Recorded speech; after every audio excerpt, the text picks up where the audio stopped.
Maaaring ngayon ine-enjoy mo pa yung meron ka. Nakakatawa ka pa, nakakatulog ka pa ng maayos.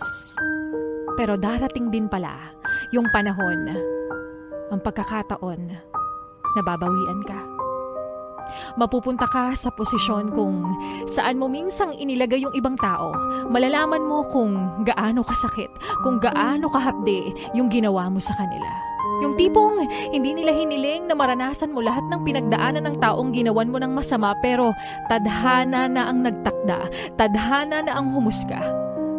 Pero para iparamdam sa'yo kung gaano kasakit ang ginawa mo, malalaman mo kung gaano katinding iyak at sakit ang ginawa mo sa kanila. Unti-unti mong mararamdaman na ito pala yung pakiramdam na sa akin na nangyayari ngayon. At dahil doon, matututo ka.